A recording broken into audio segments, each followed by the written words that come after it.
Innal hamdalillah, salatu wassalamu ala Rasulillah wa ala alihi washabbihi wa malah.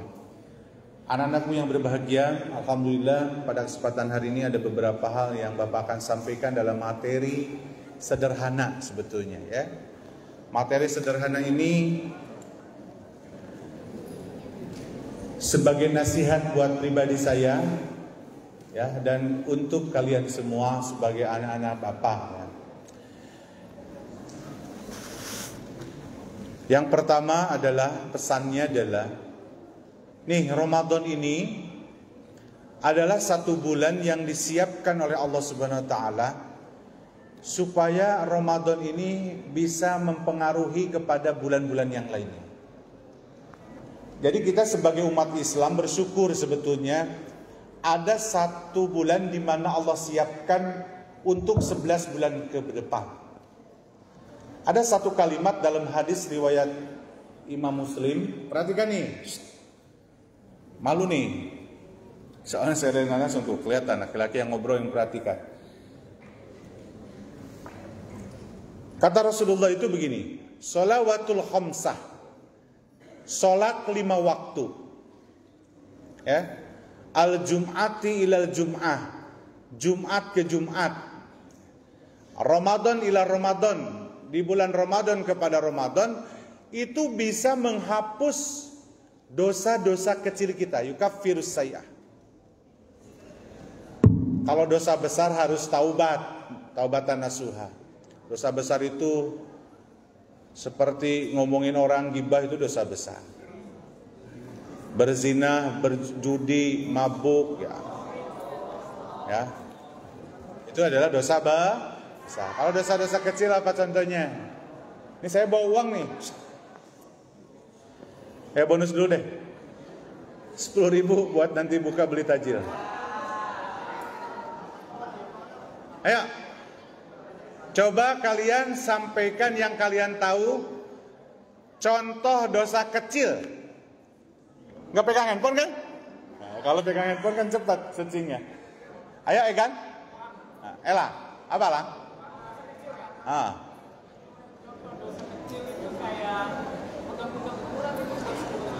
Pegang-pegang aurat. Perhatikan. Hei, kita bahas dulu. Pegang-pegang aurat itu bukan mahram ya. Jadi pacaran ya.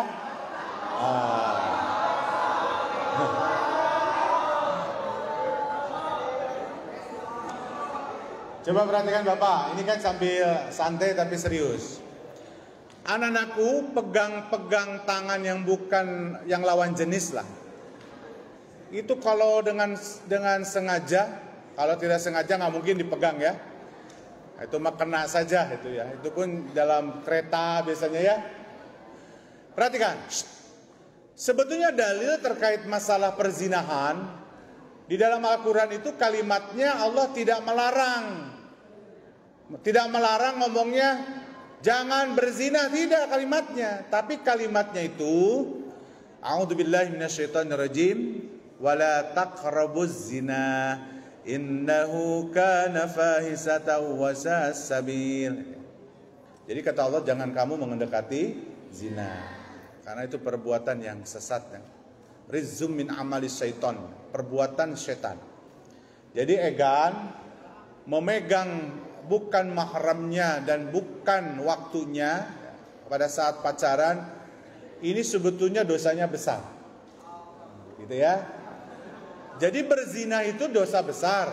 Kalau melakukan perzinahan, kalian juga sudah harus tahu ya, perzinahan perempuan yang dilarang pada badan kalian yang tidak boleh diberikan kepada orang lain lawan jenisnya yang belum waktunya. Perempuan yang harus punya apa namanya?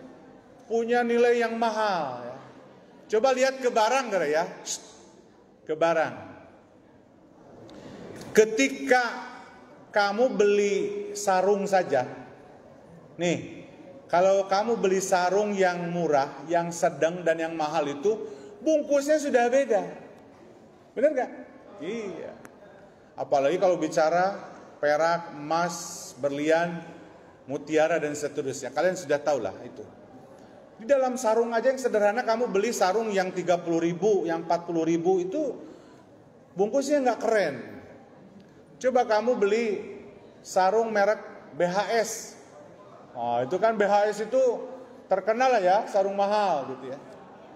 Itu beda bungkusnya. Bahkan jingjingannya pun berbeda. Tahu jingjingan? Bungkusnya, kreseknya. Ini menandakan anak-anakku bahwa semakin mahal maka semakin ditutupnya yang lebih. Ya, lebih mahal juga. Makanya anak-anakku, kalian sebagai perempuan itu semakin kalian membungkus diri dengan menjaga aurat yang dititipkan oleh Allah kepada kalian, menjaga kehormatan perempuan itu adalah menjadi mahal. Ya, makanya kalimatnya perhatikan nih, satu kalimat dari Bapak. Sini. Kalimatnya apa? Jangan pernah engkau menodai pasangan yang Allah telah siapkan. Nah, kalimatnya begitu. Jadi kalau orang pacaran, nih kalimatnya. Kalau orang pacaran itu dia rugi besar sebetulnya. Contoh begini, si A, Allah sudah siapkan seorang perempuan si A-nya. Si A itu sudah disiapkan oleh Allah, jodohnya itu adalah si B.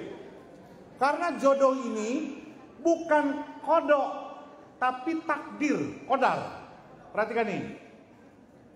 Kamu kan ngomongnya gini, kan jodoh sudah ditetapkan gitu ya kalimatnya. Padahal dalam Islam itu saya sampaikan, jodoh itu adalah takdir yang bisa diikhtiarkan. Maka definisi qadar dalam Islam itu sesuatu yang terjadi kepada kita tapi melihat ikhtiar kita. Jadi kalau kamu ingin punya jodoh yang baik, jodoh yang memang nanti itu memberikan kebahagiaan buat kita, ya kitanya harus berikhtiar. Salah satu ikhtiarnya adalah menjaga kehormatan kita. Makanya kalimatnya tadi, si A sudah disiapkan sama Allah si B. Kata Allah, ini si A hebat nih, berarti jodohnya si B juga harus hebat. Ya, karena orang baik akan dapat orang baik. Orang yang penzina akan dapat orang penzina. Yang wanita yang diobral, maka dapat laki-laki yang diobral juga nanti. Beneran itu. Makanya kalimat yang pertama itu. Yang kedua, perhatikan. Orang yang pacaran, anak-anakku, dia akan dikurangi pada saat dia sudah menikah kenikmatan berkeluarga. Dia udah pacarannya udah dia start duluan ya. Makanya orang yang dulunya pacaran menikah itu pasti rumahnya ribut dulu. Sok aja lihat kamu kalau ada keluarga kamu yang dulunya pacaran 5 tahun dan menikah, dia nggak akan bahagia rumah. Beneran Bapak nih. Ada yang bahagia, kalau yang bahagia itu yang tobat ya. Kalau dianya tobat pada Allah lalu ibadahnya hebat pasti bahagia. Jadi memang anak-anakku itu Allah memberikan kebahagiaan kepada seseorang itu pasti punya proses di awalnya. Semakin kalian diobral hidupnya ya, menjadi murah dimurah mareh. Makanya kalimat dalam surat An-Nur itu azani wazania, penjinah untuk penjinah. Ya. Jadi walaupun sebetulnya harus menutupi aib kalian ketika menikah, jangan diobral ke laki-lakinya. Oh dulu saya jangan, sudah tutupi aib kamu. Kamu bertobat sama Allah, pasti dapat laki-laki yang hebat. Ya. Jadi orang-orang yang obral dengan auratnya, yaitu tetap akan nanti mendapatkan sesuatu yang baik kalau dia sudah taubatan nasuha. Jadi jawaban Elang belum benar ya, belum benar. Tapi itu dosanya memang di bawah zina secara langsung, tapi kamu adalah memegang untuk mendekati zina. Oke, ada lagi yang bisa memberikan contoh? Dan saya nggak bisa nyari contoh dosa yang kecil tuh. Bapak sendiri bingung. Ayo, berbohong. Berbohong itu berdusta. Berdusta itu dosa besar. Ya. Jadi kalau kalian berbohong kepada orang tua, dosanya 2 kali lipat, 3 kali lipat bahkan ya, 4 kali lipat. Berbohong kepada orang tua itu jauh lebih besar dosanya. Jadi nggak ada dosa bohong yang kecil, tapi ada bohong yang diperbolehkan dalam Islam. Nah, ini seorang laki-laki berbohong untuk membahagiakan istrinya, boleh itu. Pada saat ketika istrinya masak, walaupun Pak Solin juga jarang ya berbohongnya. Ketika makan ternyata keasinan. Pada saat ditanya oleh istri, gimana Pak masakannya? Mantap, alhamdulillah. Berbohong padahal itu untuk kebaikan. Terus yang kedua, berbohong itu untuk islah, kedamai. Jadi kalau ada nih contoh begini, si A, si B lagi bertengkar ya. Lalu ada pihak si C yang menjadi temannya bertiga itu, si A dan si B itu, wah pokoknya ini aja ya, saling inilah gitu ya, bertengkar lah, ada clash. Nah si C ini berbohong, ngomongnya gini ke si B, B, si A tadi nanyain loh ke kamu, ya, padahal enggak nanyain, dia berbohong, tapi untuk kebaikan. Ya.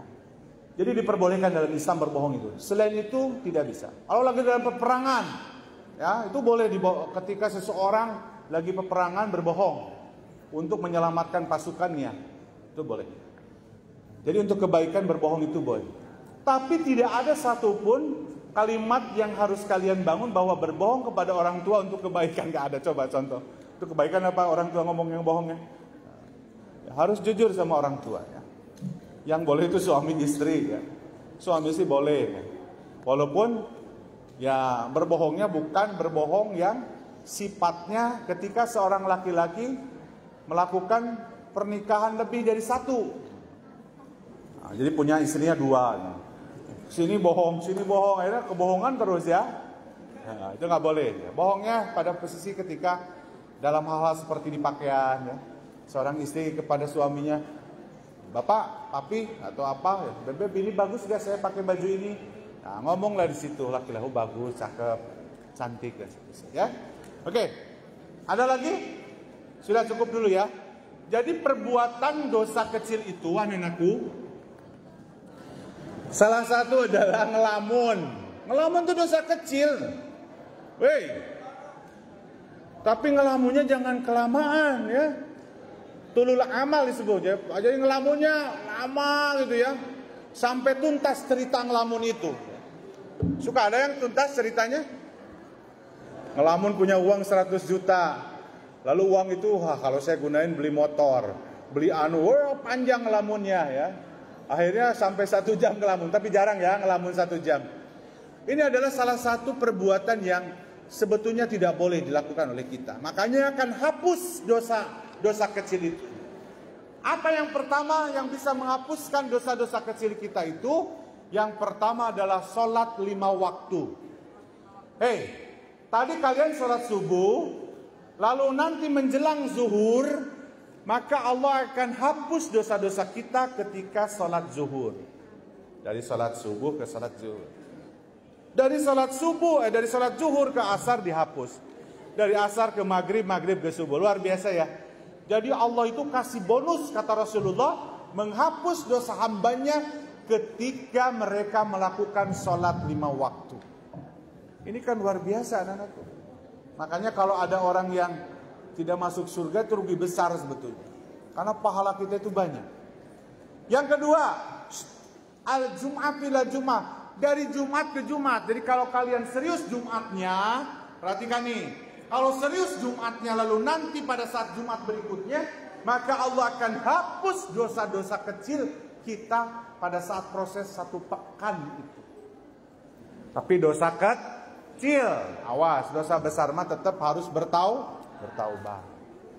Oke, nah terakhir Ramadan ila Ramadan. Ini hebatnya Allah memberikan bonus kepada kita lewat Rasulullah, bahwa seseorang bisa dihapus dosanya pada saat dalam 1 tahun ke 1 tahun. Jadi 1 tahun Ramadan kepada Ramadan. Rasulullah dalam hadis yang lain begini kalimatnya. Perhatikan. Man soma Ramadan, man qoma Ramadan, gitu ya. Barang siapa yang berpuasa di bulan Ramadan, barang siapa yang menegakkan sholat di bulan Ramadan, sholat tarawihnya, sholat wajibnya, sholat sunnah dan yang lainnya, imanan wahtisaban, dengan keimanan dan sungguh-sungguh. Di Ramadannya beda loh, orang yang sungguh-sungguh dan tidak sungguh-sungguh ya. Apa kata Rasulullah? Gufrillahu ma taqaddama min dambi. Allah akan ampuni dosa 1 tahun sebelumnya. Jadi memang sudah sinkron Rasulullah menyampaikan kepada kita semua. Bahkan dalam hadis lain nih, perhatikan. Orang yang berhasil meraih Ramadan, yang dia pada saat masuk Ramadan dia dengan kebahagiaan. Makanya Rasulullah kan dalam hadisnya, man faroha dakhala Ramadan, barang siapa yang bahagia masuk Ramadan. Jadi kalau orang yang mau masuk Ramadan lalu kalian bahagia mendapatkan Ramadan, jangan merasa dibebani dengan Ramadan karena tidak makan minum ya. Di saat ketika pada saat siang hari dari subuh sampai maghrib, dia bahagia masuk Ramadan, dia sungguh-sungguh mengikuti kegiatan amal solihnya di bulan Ramadan. Makanya di Ramadan itu semua kebaikan pasti naik, betul nggak? Meningkat. Kalian biasa di bulan lain baca Quran cuma selembar, pada saat di Ramadan naik lebih dari selembar. Biasanya di bulan biasa kita berbagi sedikit, pada saat di bulan Ramadan banyak orang yang menawarkan kebaikan dengan cara berbagi, betul ya?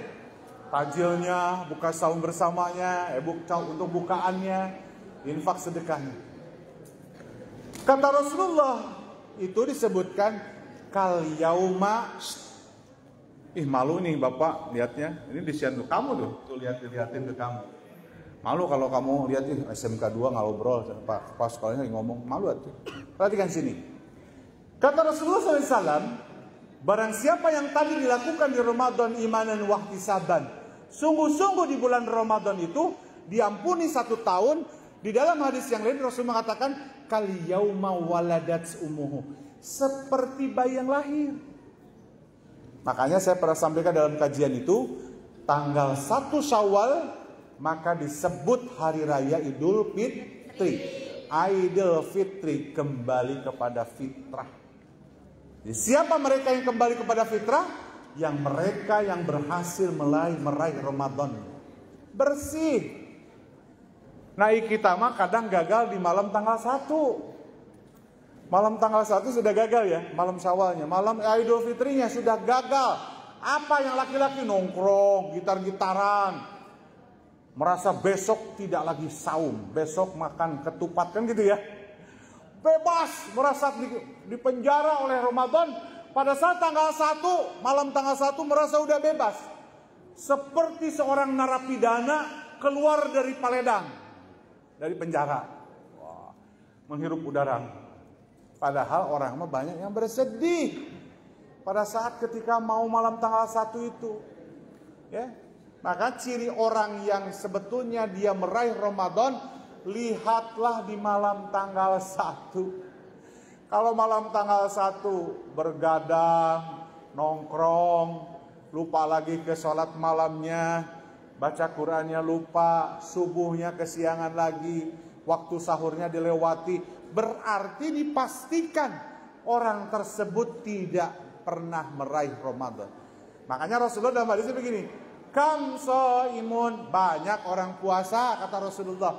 Banyak yang puasa kata Rasul. Laisa lahu min siyamihi, tapi dia tidak dapat apa-apa dari saum itu. Hanya apa ya Rasul? Yang dia dapat adalah ilal ju'i wal atosi. Dia hanya dapatnya lapar dan dahaga. Dah nama era tuh makannya. Orang yang lagi haid saja kalau mau buka kan kamu sembunyi-sembunyi ya, nggak bisa terbuka. Ayo bismillah anak-anakku. Makanya pada kesempatan hari ini supaya Ramadan kita sukses mendapatkan bonus diampuni dosa, lalu seperti kita bayi yang lahir sesuai namanya hari raya Idul Fitri, kembali kepada fitrahnya, maka sukseskan Ramadan ini yang kedepannya masih ada 22 hari atau sebulan 20-an lah. Apa yang harus dijaga? Berapa menit lagi? Oh, ini nggak kelihatan handphone. Oh, 10.14, masih ada 15. Yang pertama,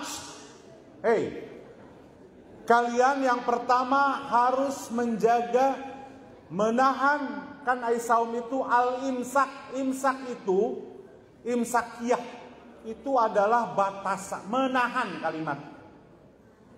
Di Indonesia itu 10 menit sebelum waktu zuhur ada jadwal imsakiyah. Makanya kalau di masjid itu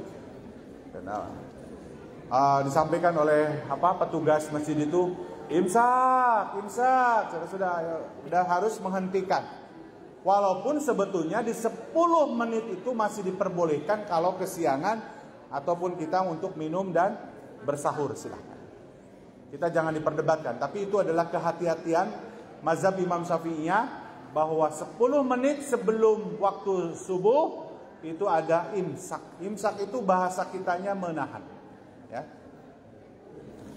Yang pertama yang Bapak ingatkan, di Ramadan ini kemarin kamu kan sudah 7 hari lewat, sekarang yang ke-8 ya. Nah, 7 hari yang kemarin kalian lewat, coba periksa. Secara fisik harus kita menahan. Itu suratnya ada di surat kedua Al-Baqarah ayat 187. Jadi kalau nanti kalian lihat di Al-Baqarah surat kedua ayat 187, ada 3 yang kita harus hindari. Pertama, makan, udah jelas ya. Makan, minum. Makan, minum termasuk merokok ya. Pak, cenakan rokok mah dah hasup, tetap batal ya. Gak boleh kalau siswa lagi dipakai otaknya ya. Nanti kalau sudah kerja lah silakan, itu mah pilihan. Yang ketiga, tidak boleh, kalau dalam surat itu tidak boleh seorang suami istri melakukan, walaupun halal ya, tidak boleh melakukan di siang hari. Boleh kalau malam. Nah, kalau kalian harus bisa menahan syahwatnya. Menahan syahwat. Jadi gini, secara fisik itu 3. Saya yakin kalian berhasil 3 ini ya. Benar gak? Iya dong. Cuma 3 gampang, 2 lah kalian mah. Makan minum saja. Tetapi di dalam hadis Rasulullah mengatakan, perhatikan nih. Puasa yang tadi disebut kembali kepada Idul Fitri, puasa Ramadan yang bisa membersihkan dosa kita, bahkan seperti bayi yang lahir, maka yang harus kita perhatikan di sekarang ini, kalau secara fisik tadi mudah kalian lakukan. Karena kalau dilakukan malu ya sama orang lain. Yang kedua adalah puasa secara batiniah. Nah, puasa secara batiniah itu Rasulullah dalam konteks itu kalimatnya begini, al-imsaku harus menahan qaulal lagu, perkataan yang sia-sia. Perkataan sia-sia itu harus dihindari. Ya. Itu pernah di dalam Al-Quran, surat Al-Mu'minun ayat ke-3. Allah mengatakan, sungguh beruntung orang-orang yang meninggalkan lago. Lago itu perkataan yang sia-sia dan perbuatan yang sia-sia. Saya kasih uang 20.000. Ada yang hafal itu? Ayatnya ini kan udah terkenal ayatnya. A'udzubillahi minasyaitonirrajim. Bismillahirrahmanirrahim. Qad aflahal mu'minun. Ada yang hafal?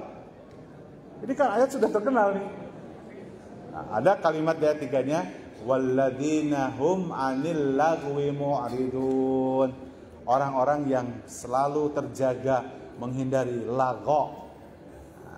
Kata Rasulullah, barang siapa yang tidak meninggalkan perkataan yang sia-sia, perbuatan yang sia-sia, maka puasanya itu membatalkan pahalanya. Yang kedua, wala ropas, kata Rasulullah dalam hadisnya, jangan menghindari, jangan melakukan perbuatan kata-kata yang kotor. Ropas. Yang jorok. Yang kotor itu banyak, nak. Kamu ngomong jorok. Kedua, gibah itu perbuatan yang najis, jorok. Kamu lagi saum nih. Kamu berduaan, ngobrolin orang, kejelekan orang. Tuh puasanya sirna pahalanya. Dan dosa besar. Ngomongin orang tuh kalau tobatnya susah, nak. Kalau ngomongin kejelekan orang, kalau kalian mau dihapus dosanya, harus meminta maaf kepada orang yang kita omongin. Makanya sulit. Cenang kewe lebaran, Pak. Lebaran itu ngomongnya. Lebaran kan ngomong kamu. Maafin dia lahir batin. Ya sama-sama, ya mudah-mudahan itu. Kan bener mah gini, maafin ya kemarin saya ngomongin kamu, kejelekan kamu, mohon maaf. Harusnya begitu. Pintar di paketnya ngomongnya lahir batin. Atau udah malu cina ngomong gitu nanti. Ya setidaknya lah, gak apa-apa lah, mudah-mudahan Allah mengampuni. Berikutnya, wal kadab, kata Rasulullah, wala kadab. Kata-kata yang dusta itu menghapuskan. Kamu ngebohong nih hari ini ke orang tua, ya, bahwa kamu di sekolah A dan sampai Z kamu ngomong kebutuhan dan seterusnya. Ada yang disebut uniko, usaha nipu kolot, ngebohong kan ya? Di sekolah harusnya nggak ada biaya ini jadi ada biaya ini, gitu ya. Nggak boleh itu. Dan itu kalau kalian berkata dusta, maka itu puasa secara batinnya itu sangat tidak dapat pahala. Jadi batal saum. Tuh Pak, kalau gitu mah pas saya nggak bohong dahar lah cina sekalian. Itu tambah lagi dosanya, melipat. Harusnya bertaubat pada saat ketika kalian sudah bohong, bertaubatlah sama Allah. Kalau bohongnya ke orang tua, ngomong sama orang tua, maaf ya, saya kemarin puasanya bohong, ngebohong ini, maafin ya. Ya, itu mudah-mudahan puasanya dikembalikan sama Allah SWT. Dan terakhir, melakukan perbuatan maksiat kepada Allah. Perbuatan yang dilarang oleh Allah Subhanahu wa taala itu bisa membatalkan pahala saum kita. Kamu puasa tidak sholat, buat apa? Bukan buat apa.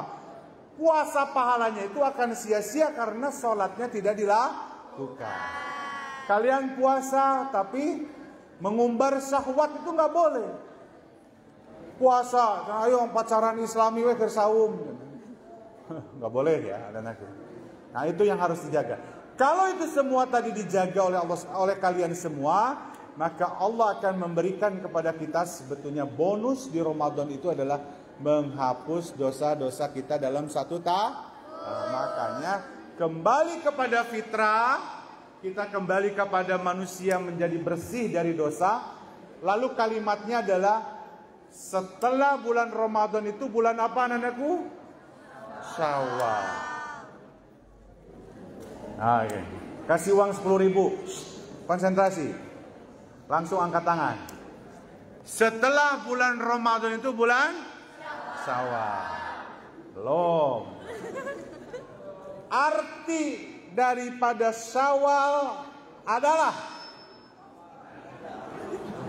ayo, ada yang tahu? Syawal kan bahasa Arab. Kalau diterjemahkan apa? 1, 2, 3. Artinya meningkat. Makanya dinamai dulu waktu pada, kan gini, disebut bulan Safar karena pada saat itu di Arab banyak di waktu itu banyak orang yang bepergian dagang segala. Nah, pada saat menamai bulan Hijriah setelah Ramadan, Syawal aja, karena setelah Ramadan meningkat ibadahnya gitu ya. Makanya yang biasa ngaji di bulan Ramadan, lihatlah di bulan Syawalnya. Yang biasa kalian tahajud di bulan Ramadan dengan tarawihnya dan tahajudnya di bulan Syawal, lihatlah. Kalau ada peningkatan kualitas ibadah di bulan Syawal, menandakan kalian berhasil mulai Ramadan. Selama ini gimana? Balik ke laptop, bahkan menurun. Ya, itu naudzubillah min dzalik.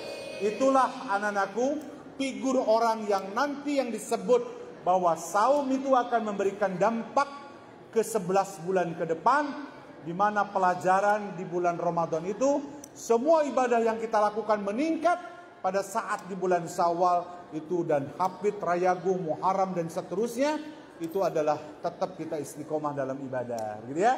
Paham ya?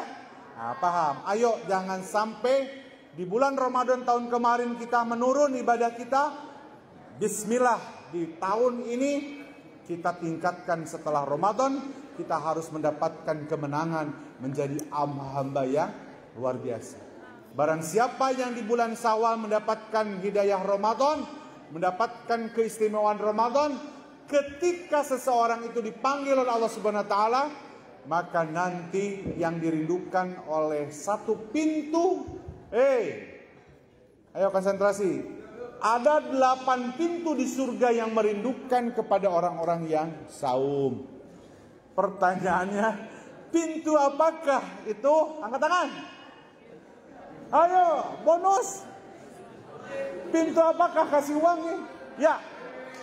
Kan, sini kan. Nah, berarti kan, kamu kan tadi udah, Elang, Egan. So Egan sini. Kamu ngalah sama adik, sini. Nah, sini Egan.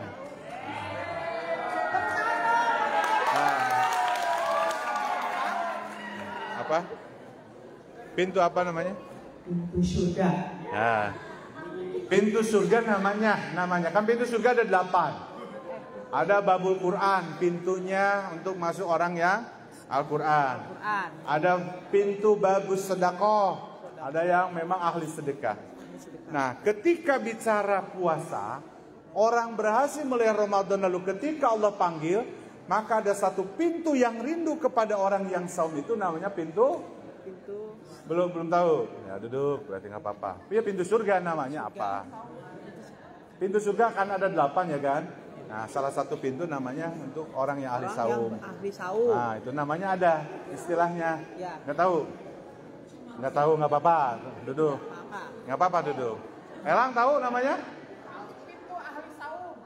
Ya itu apa? Itu kan bahasa orang, bahasa kita. Bahasa Arabnya ada yang kenal? Oke, terakhir. Di 8 pintu yang disiapkan oleh Allah Subhanahu wa taala, ada satu orang makhluk Allah yang dia akan masuk ke pintu 8 itu. Cek Allah tanya, kamu masuk ke 8 pintu, bebas kamu mah. Siapa mereka? Kalau tadi kan pintunya adalah pintu namanya Ar-Rayyan. Ar-Rayyan itu adalah pintu ahli saum. Tapi ada satu makhluk Allah. Kata Allah, kamu masuk 8 pintu, bebas kamu mah. Karena yang orang bebas menyantai masuk ya. Mau kemana aja siap 8 pintu. Siapa mereka pintu yang bisa masuk ke 8 pintunya?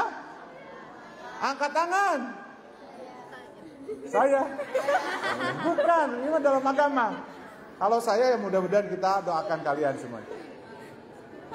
Yaitu adalah perempuan wanita yang menjadi istri yang terbaik di rumahnya. Istri yang taat pada suaminya, ibadahnya hebat. Maka walaupun hanya ibadah wajib saja, kalau dia taat kepada suami, kata Rasulullah, kamu masuk ke 8 pintunya, silakan. Makanya perempuan itu gampang masuk surga, tapi gampang masuk neraka. Ya. Demikian anak-anakku hari ini, terima kasih. Saya hanya menyampaikan pesan untuk kebaikan. Mudah-mudahan pertemuan hari ini adalah memberikan dampak. Sudah cukup nih. Ayo kita berdoa kepada Allah Subhanahu wa taala, ada 20 hari, 21 atau 22 hari. Karena saum Ramadan itu bisa 29 hari, bisa 30 hari. Sekarang hari ke-8, hari berikutnya mudah-mudahan Allah kasih hidayah supaya ketika kita sudah masuk Ramadan di bulan Syawal maka meningkat. SMK Negeri 2 mengharapkan kalian bahwa di Ramadannya berhasil, pada saat nanti masuk lagi ke sekolah setelah Idul Fitri, kalian adalah wajah-wajah baru yang penuh dengan hidayah dan penuh dengan kebaikan. Kelas 11 tidak ada lagi yang kesiangan.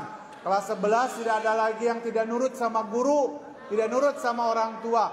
Kenapa begitu? Karena dia berhasil meraih Ramadan. Alhamdulillah. Terima kasih. Anak-anakku, silakan terakhirnya kalian kita bacakan doa kafaratul majlis. Bismillahirrahmanirrahim. Subhanakallahumma wa bihamdika asyhadu an la ilaha illa anta astaghfiruka wa atubu ilaik. Aqulu qouli hadza wa astaghfirullahi wa lakum. Wassalamualaikum warahmatullahi wabarakatuh.